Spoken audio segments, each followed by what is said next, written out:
नमस्कार, मैं आयुष। कल बृजभूषण को पॉक्सो मामले में क्लीन चिट दे दी गई है और इस पर लोग कई तरह के सवाल उठा रहे हैं।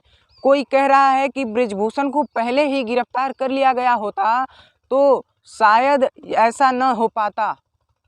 लोग उदाहरण दे रहे हैं कि नाबालिग के घर के लोगों पर दबाव बनाया जा रहा था और अगर बृजभूषण पहले गिरफ्तार हो जाता तो शायद नाबालिग अपने बयान से पलटती नहीं। ऐसे तमाम सवाल उठाए जा रहे हैं। खैर, ये तो जांच का विषय है, लेकिन आज देश के जो हालात हैं, अभी देखिए, एक मंत्री का घर जला दिया गया है मणिपुर में। हिंसा एकदम जोर पकड़ रही है और कोई फर्क नहीं है। गोदी मीडिया अपने साहब की चाटुकारिता करने में व्यस्त है। देश के वास्तविक मुद्दों को उठाने की हिम्मत उसमें नहीं है। देश के वास्तविक मुद्दे जैसे शिक्षा, बेरोजगारी जैसे मुद्दों को गोदी मीडिया नहीं उठा रहा है। और अभी एक वीडियो वायरल हो रहा है जिसमें एक टीवी एंकर छाता लेके और स्टूडियो में नाचते कूदते हुए नज़र आ रही हैं। अब बताइए, देश के मीडिया का ऐसा हालात है कि जिस देश की मीडिया एकदम गई गुजरी है, वो भी हमारे देश की मीडिया का आज मज़ा ले रहा है। आज हमारे देश की मीडिया पे कटाक्ष कर रहा है। जिसकी बोलने की हिम्मत नहीं है, वो भी आज कटाक्ष कर रहा है। तो ये कहीं ना कहीं हमारे मीडिया की गलती है और हमारी मीडिया इन गलतियों को सुधारे। इस देश में जिस प्रकार से नेताओं को सर्वोच्च महत्व दिया जाता है, जनता लगभग उनसे सवाल नहीं पूछ सकती उनसे।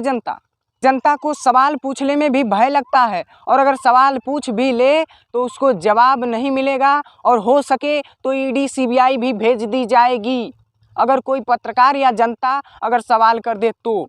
चुनाव में जिस प्रकार से पैसे खर्च किए जाते हैं, अब पता नहीं वो पैसे आते कहाँ से हैं। देश में जिस प्रकार से जातिवाद और धार्मिक राजनीति हो रही है, हमारी जात का नेता है तो हम उसी को वोट करेंगे और वो नेता हमें कोई भी लाभ नहीं पहुंचाता। हमारे कास्ट के 2-4 लोगों को वो मंत्री बना देगा और कई मंत्रालय उनको सौंप देगा, जिससे हमें कोई फ़ायदा नहीं, लेकिन हम झूठ ही उससे खुश होंगे और उनसे सवाल नहीं पूछेंगे।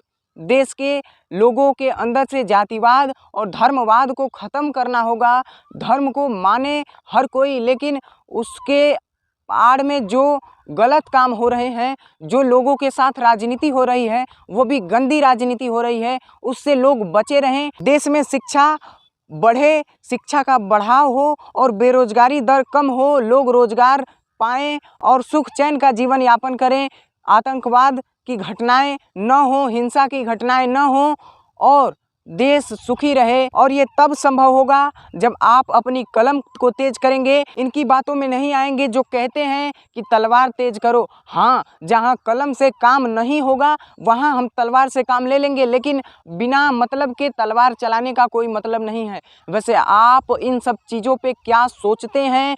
अपनी प्रतिक्रिया हमें कमेंट में ज़रूर बताइएगा। जय हिंद।